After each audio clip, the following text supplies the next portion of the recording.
এই দেখুন গাইস, এখন এগুলো কি? এগুলো হচ্ছে টমেটো,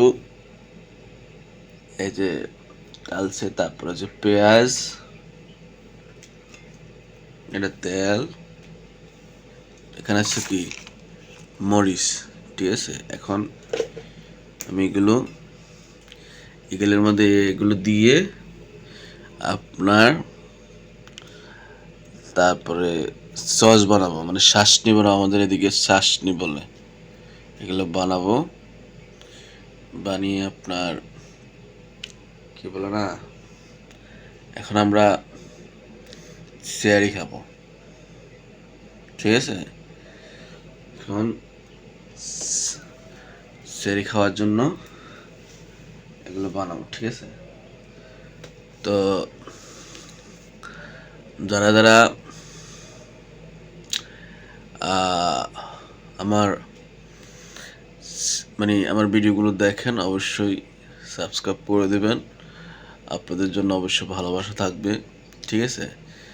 এই যে দেখেন, এগুলো বানাবো, তারপর হচ্ছে ভাত নিব, তারপর হচ্ছে যে তরকারি তো আছে, ঠিক আছে। তো এগুলো হচ্ছে যে কারা কারা খান, ঠিক আছে, মানে হচ্ছে যে এরকম বানিয়ে কারা খান অবশ্যই কমেন্ট করে জানাবেন যে আমরা এগুলো বানিয়ে খাই, ঠিক আছে।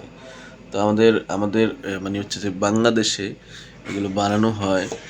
আচ্ছা, যে তারপর হচ্ছে যারা আপনার কলকাতা, মানে হচ্ছে যে আমার তো অনেকে আবার কলকাতার বন্ধু রয়েছে, ঠিক আছে। তো ওরা বানায় কি না আমি জানি না। তো আপনারা যদি বানিয়ে থাকেন, যেমন একাশি শুকনো মরিচ, ঠিক আছে। এই যে হচ্ছে শুকনো মরিচ ডালে আমি আবার মাঝে মধ্যে যেদিন একটু খেতে ভালো লাগে না, আমি অনেক সময় পান্তা ভাত দিয়ে এরকম শুকনো মরিচ দিয়ে মানে ভাত খাই, ঠিক আছে। তারপরে তরকারির সাথে অনেক সময় শুকনো মরিচ এবং আমার জন্য টেলে রাখছি, ঠিক আছে। তো আপনারা